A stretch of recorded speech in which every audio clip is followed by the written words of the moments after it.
Whatever you do, don't eat the fruit. This is the first order in a book claimed to be made by an invincible being. 10 to the power of X years ago, a young man is brought to existence in a place where orders are supposedly unquestionable. Inside the place is a garden that never grew. Inside the garden is a tree that did not come from a seed.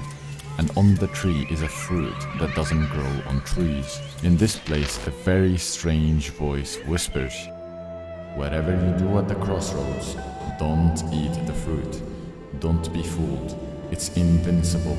You can't outsmart it. It's listening to you. It's watching you. It isn't from this world." The moment this young man understands that he can eat the fruit, the crossroads appears in his mind. One path is silence. One path is knowing. Whatever you do at the crossroads, don't eat the fruit. Don't eat the fruit. Don't eat the fruit. Don't eat the fruit.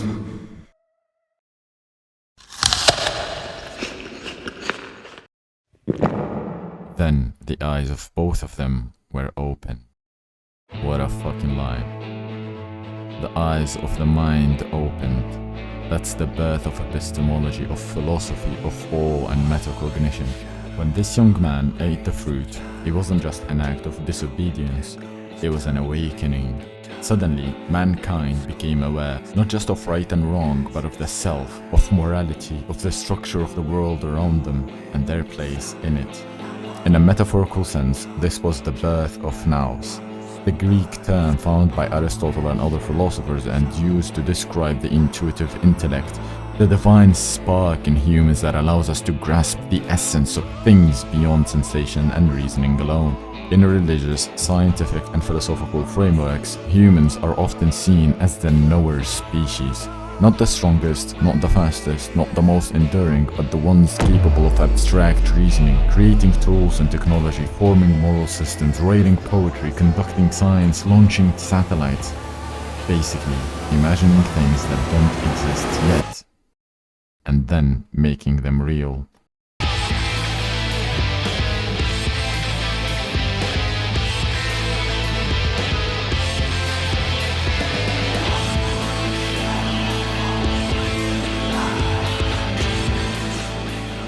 When Adam ate the fruit of knowledge, the world didn't get more complicated. He gained the ability to see how complicated it already was. Before the fruit, reality was unquestionable. After the fruit, everything became something to navigate. And this is the exact position you were in before discovering personal development. You didn't suddenly get more problems, you became aware of complex systems such as your habits, your emotions, your environment and future. And once you see your potential, you can't unsee it. And when this happens, one question becomes unavoidable. How do you control something this complex such as your life without being crushed by it? And it's exactly here where you need control theory.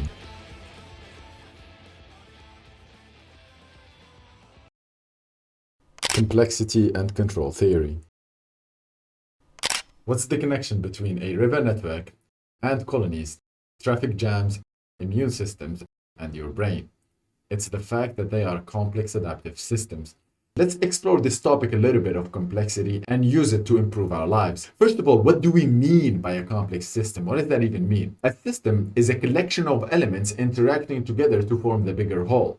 Now, as the number of those elements increases, so does the number of interactions between those elements. And when that happens, we get something called emergent complexity. Emergent complexity refers to the properties that are present at the macro scale, but none of the individual original components actually have those properties themselves. For example, when you touch water, right, you get wet. Now, water is made of a lot of hydrogen atoms, and none of those atoms are wet themselves. Wetness is an emergent complex properties that came out from the combinations and the interactions of many hydrogen atoms. Here's another example. A house provides shelter from the outside world, but none of the bricks that makes up the house are shelters in themselves. It's only when you combine them and organize them in a specific way do they give rise to the property of shelter. And the reason to why this is important and is a thing that you must understand is because you yourself consist of many millions, billions, or even trillions of these elements all interacting together. And that's when we run into problems because your brain, your goals, your life, and pretty much everything around you isn't as simple as a black and white answer, but instead it's much more complicated. So when you try to force simplicity on these things without a good solid framework to support you with that, then you end up feeling like the floor you're standing on is actually breaking down and getting you absolutely nowhere, or even worse, making your life worse, like we explained in the previous video with the oscillations hell. Truly grasping and trying to understand this complexity can be very daunting or intimidating, so I don't blame you for that. The only way to overcome this complexity of the real world around us is through abstraction, which are conceptual models that captures the underlying features of these systems while hiding away the unnecessary details. And in the world of systems, it's control theory that offers us these basic understanding principles that we can use to get what we want out of life. Control theory is a branch of mathematics concerned with the strategy used to build a mechanism that alters the future behaviors of a system and results in something that you actually want to have.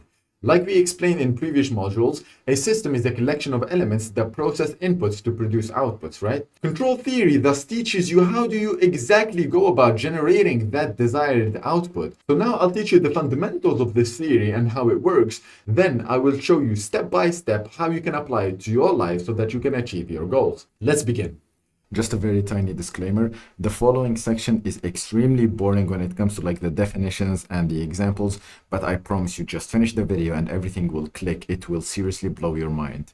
Alright, have fun. All control systems have two basic parts. First is the system, which are the collection of elements like we said, and this is the thing that you're trying to control. And second is an actuator. The actuator takes in input signals, then acts on the elements to convert that signal into real-world action on the system. And once this actuator acts on the system then responds over time to produce an output. This type of control system is called an open loop because the inputs are independent of the outputs. Basically, the inputs aren't affected by the output. It doesn't matter what you produce, the input will always remain the same. Now, open control loop systems are usually used for simple linear systems, such as a toaster, for example, or a dishwashing machine. These systems have well-defined and predictable input-output behaviors. For example, a toaster is a system, right? And this system is made up of many different elements interacting together to form this thing. This system can be seen as an open loop control system because the goal of a toaster is to produce toast, which is the output, and that will happen every single time regardless of what you've previously produced. Basically, once the user puts in the bread inside the toaster and press the button, which is the input, an electrical signal is sent to the actuator. The actuator in this case is the heating element, which converts that signal into heat. Now, this is true and will happen every single time regardless of the state of the bread or if the bread is already cooked or even overcooked. That's why it's called an open loop, because it's the output basically doesn't affect the inputs, okay? But here is the kicker. When it comes to a more complicated example such as yourself, we very fast run into problems. Imagine you want to consistently lose fat over time. Now, to do this, you start by learning a little bit about the gym and the different workout routines, right? The output of this control system is consistent fat loss over time, and the input signal could be your workout routine, for example. This is the thing that you know you need to do. And you yourself is the system in question, which is the collection of elements, right? After creating your first workout routine, you may begin to go to the gym and actually exercise and have some progress, right? And this is the actuator. The actuator is when you physically do the workout routine. It's when you take in the physical action, the real world movement, which converts that signal, which was the workout routine, into action. Now, at this point, you are improving, you're making good progress, right? But what should you do when you encounter cravings, when you encounter loss of motivations or obsession and overtraining? Without varying the input, which is adjusting the initial signal, you will either increase or decrease your fat loss rate, and the desired consistently level will not be maintained. And this is the problem with the open loop control. And it's also the problem with all the self-help garbage content out there. The input of the system has no way to compensate for different variations in the system. You're not static, you are a dynamical system. You need to account for these changes such as tiredness, loss of motivation, procrastination, etc. And the way you do that is by varying the inputs of your system with respect to the output. And this type of control system is called a closed loop control system. In a closed loop control system, you build something called the sensor to be able to measure the output of the system. Then you take in that result of the sensor and you compare it to something called a reference signal. This reference signal is basically the goal, or like where you want to be. And this is like the desired end state that you want to achieve. When you do this comparison properly, you generate what's called an error term, which is how far your system is from the desired output or the desired state. This error term is then fed through something called the controller, where the error is then converted into a new system signal. The new signal is then sent to the actuator, which converts that signal into physical action, like we said. Let me give you a real-world example to explain how this works so that you have a concrete understanding of it. I'm going to show you how I applied this to my life so that you can easily understand it. Now, around 3 months ago or so, I wanted to build a system that would make my execution robotic and consistent over the long run so that I never miss a day of work or the good habits. I started by establishing a reference point, which is the desired state or the goal that I wanted to be in. The reference points helped you know how far you are from where you want to be. In my case, I wanted to have an average score of 95% execution over my tasks, over my to-do list or like my timetable. That was the North Star goal, 95% execution. That was the reference point. From there, I started identifying the internal model, which is basically the system identification. I started asking myself, what are the inputs? What are the outputs? What is the system that is being observed here? What is the actuator, And what are the different elements inside the system? So I asked myself, if the output that I want, right, which is the execution of a task, that's the end result. If the output is like bodily movements or cognitive effort, then what actually produces that execution? What makes someone do something? What is the input? And after learning more about cognition and neuroscience, I found that one of the most established theory of human action is something called the sensory motor system. Basically, the input in this case is a stimulus in the environment. This can be an image, a sound, food, or thing that you interact with, right? This stimulus in the environment then enters one of your 5 sensory organs. Your brain processes it, and then the actuator, which is your muscles, attention, and the nervous system, produces an action afterwards. Now, the different elements in this system are things like your emotions, your thoughts, different brain regions, muscles, and overall cognitive processing. All of these things work together to create the action, which is the output. Then I established a sensor to measure the actions that I was taking. In this case, my sensor was habit tracking. Basically, when you track your habits, you can know with very high accuracy how much you've actually done in the real world, meaning how often the actuator actually executed on the desired actions and produced the desired output. This helps you ground yourself in truth and in real world data. After monitoring my behavior for a while, I had enough data to measure my error and how far I was from the desired reference point. After a month of measurement or so, the mental health activities, which were meditation, gratitude, and self-image exercises, they were actually within the reference point at 95%. My productivity actions such as deep work and reading, they were a little bit lower at 81%, and the physical health activities such as sleeping on time, eating clean, and exercising well, they were down at the bottom at around 32%. Now, to measure the error, all you have to do is just following this very simple equation. Error equals the reference minus the output, with both expressed in the same unit, of course. Now, I was using percentage here, so I just averaged out the 3 scores that I got to get an overall execution score, and it was around 69.3%. This was the output after a month of taking action. Subtracting this from the reference, which is 95%, gave me an error of about 25 percentage points, meaning I was about 25 points below my goal, Now I knew exactly how far the system, but more importantly, the actuator was from the desired state. And then finally, I just built a controller to help increase my execution rate to the desired state. And remember, like I explained earlier, the controller's job is not to do the work itself, that's the actuator. The controller's job is to manipulate the inputs in a very specific way that drives the actuator to behave differently. In my case, my controller was my timetable.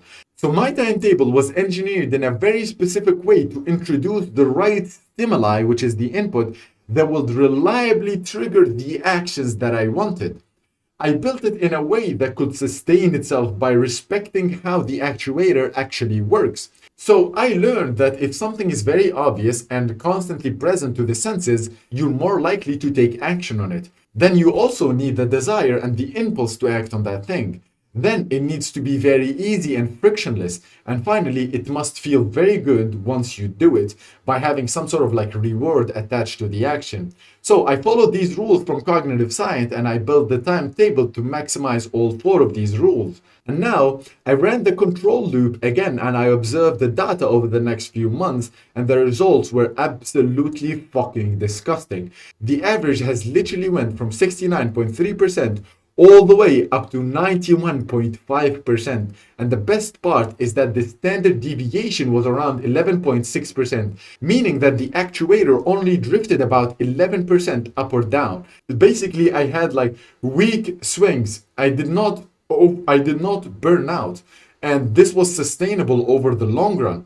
I didn't burn out, I didn't crash, I didn't have sudden nihilism or sudden doubt, that like disturb my progress because everything was accounted for. This is how you fucking improve your life. This is how you fucking do it. The next time some dumb fuck self-help guru tells you to raise your vibrational frequency or some stupid horse shit like that, fucking run. Literally close the video and run for your fucking life because this is how you do it. You follow control theory and actual mathematical rules that stabilizes your progress and give you concrete fucking results. This is self-improvement and it can't be any other fucking way. I just want to let you know that if you've reached this far into the video, that means you're a special one, because by this point 90% of people have already clicked off, so good fucking job for doing that. If you find this shit interesting, I hate saying this, but just scroll down, give it a like, my nigga. And because you made it this far into the video, I have a surprise for you. So in the description below you can get a one-to-one call with me. It's completely for free, where I can help you with your goals or problems, or if you don't need any help, we can just have a talk, where we just go back and forth on these ideas. And second, there's also another link where you can get like all the diagrams, all the documents and action items you can do if you want to apply these rules to your life, and also like interact with the community. So make sure you grab those below. All right, have fun. Stay hard! The macro and micro. Because we are inherently complex and made up of many, many different systems all working together, like I explained earlier, then by nature, our self-improvement system must account for that complexity. So we have this big macro system, and inside there, we have the micro subsystem and elements interacting together to make sure that everything works in your favor and to make sure that we actually get results. Not only that, but even those elements inside the system are made up of smaller elements as well. So what you're about to witness right now is really a project that took me 3.5 fucking years of my life to figure out. To put this into perspective, that's near 1,300 days of suffering, of hope, pain, addictions, failures, wins, mistakes, corrections, effort, tears, and sweat went into this thing. It was pure fucking agony that I can't put into words to figure this shit out. And I'm passing it down onto you for free right now so that you don't have to go through the same fucking bullshit that I've been through from all these dumb fucking scammers. So, bitches and gentlemen, here I present to you the macro improvement system with the function that enables humans to set and achieve any goal. Everything about the system is designed in a very specific way so that you can achieve maximum improvement in whatever field you're interested in, and also reduce and eliminate any form of mistakes or error over time. When applied, this system leads to predictable and repeatable results without fail. That may sound unrealistic, that may sound unbelievable, but I've built every single subsystem in a way that abides by the rules and laws of nature, psychology, and mathematics. I didn't pull this out of my fucking ass. I didn't succeed in my goals with manifestation and cold showers. Fuck that dumb shit. I did it by studying humanity's greatest and smartest people to ever fucking live. So let's go over the micro subsystem here inside this big boy and what they do. The first one we have is the goal breakdown subsystem. The function or purpose behind this system is to gain clarity about the goal in question through principles from design and epistemology. Here we're going to answer questions such as what is the goal? Why do you want this goal? How are you going to achieve it? What's the cause and effect chain that you need to follow? The chain of actions that you need to take to be able to turn this vision into a reality. You will also build your own micro improvement system for the specific goal that you have. I'm not going to start telling you the stories of my past. I'm not going to start telling you of how that person did it or how these people did it.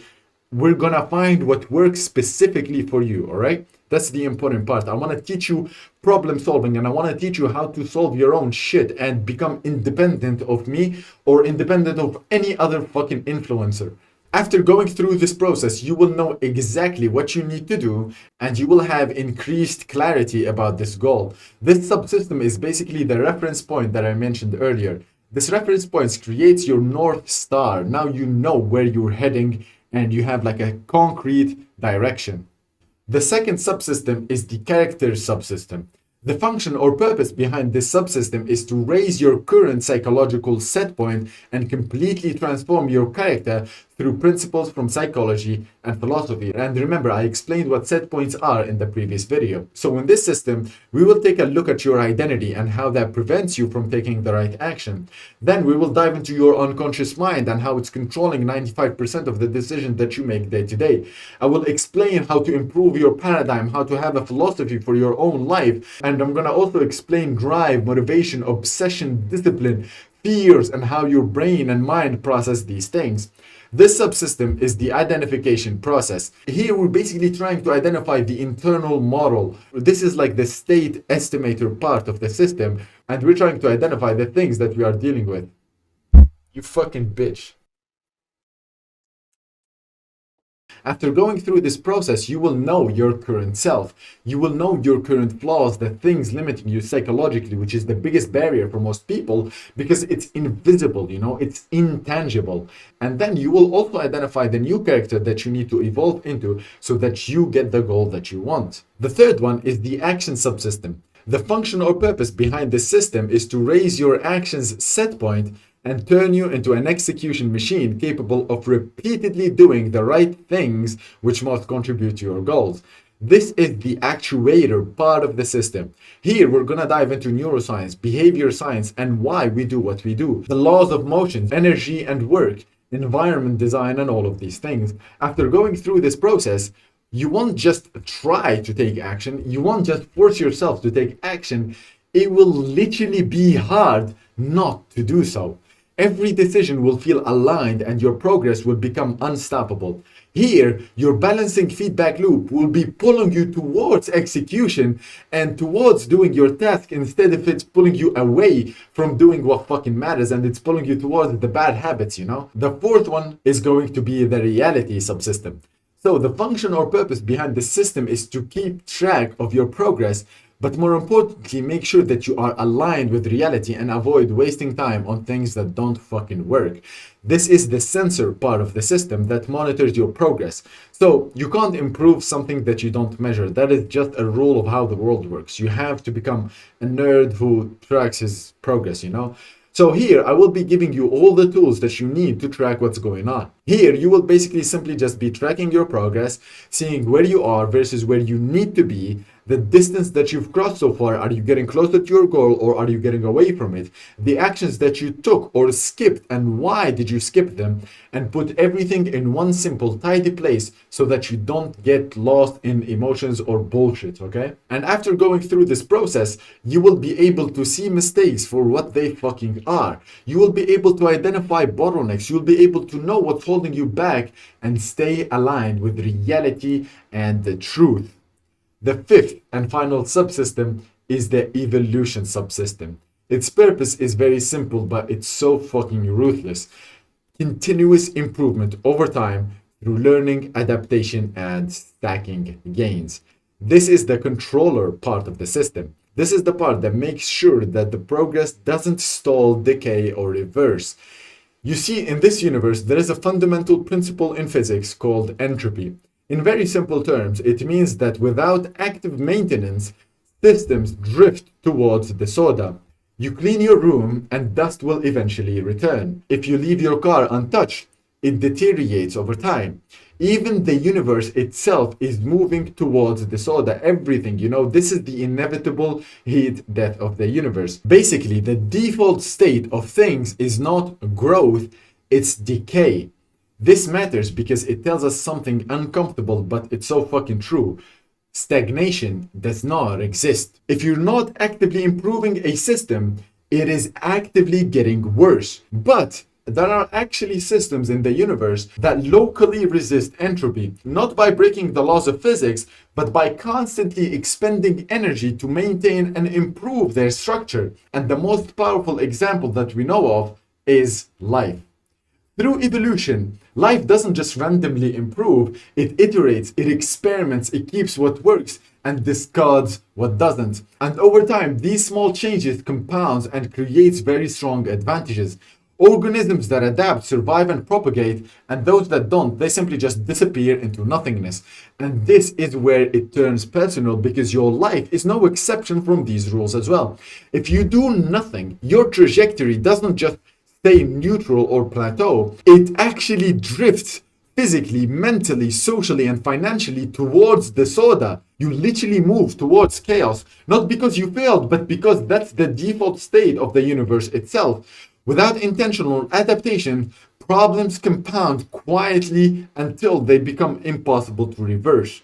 And yes, there are moments where you can't go back. Now, like I explained in the previous modules, humans are insanely complex and unpredictable, and that creates a problem. So, if your goal is improvement and you want to better your life, you need feedback. You need to know what's actually fucking working, what is noise and what is a signal, and what's actively holding you back so that you can get rid of it. But how do you do that when life is not linear, when life is chaotic? How do you fucking do it? That question really consumed me for fucking years, And after a lot of trial and error and, refinement and going back and forth, I'm confident to say that I think I've landed on something tangible, something like very solid and is real, So let me share it with you. I basically built a system that mirrors the logic of evolution itself. Not motivation, not willpower, not discipline, not fucking life hacks, but actual real adaptation to the problems that you face in your life. Bro, these shitty monster drinks, man.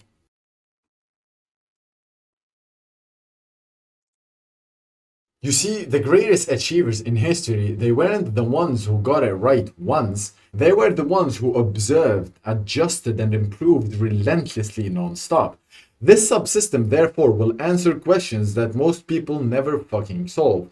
Questions like, how do you objectively tell what's working and what's not for you specifically? How do you course correct an action without burning everything down? How do you leverage both your wins and your failures for growth? What are the actual rules of adaptation? How do you reduce luck? How do you reduce randomness and non-linearity? What do you do when things inevitably go wrong? Once this process is in place, something powerful fucking happens. You enter a self-reinforcing feedback loop, like I explained in the previous video. Progress creates clarity. Clarity leads to more and better decisions, and those better decisions accelerate progress even more, and this momentum compounds and creates exponential results. And I'll be real with you here. Once you plug into this system, right, there is no fucking going back. There is no more guessing. There will be no more bouncing between tactics, no more bouncing between highs and lows, hope and despair, nihilism and fear, and all of this dumb fucking shit. Bye-bye. Bye-bye to all that dumb shit, right? This is basically the vehicle that will take you from where you are to where you're capable of going. Of course, this won't happen overnight. Of course, it takes time. Of course, you need to be relentlessly adapting and self-correcting yourself over time. But the beautiful thing here is that there is no fucking magic in it, you know? Remember, garbage in, garbage out. We explained this in the first episode. Garbage in, garbage out. If you put in the right input, you are bound to get the right output, okay? So let's move on to the next section of the video. I'm so dead, bruh. My hands are shaking, bro. I need to eat.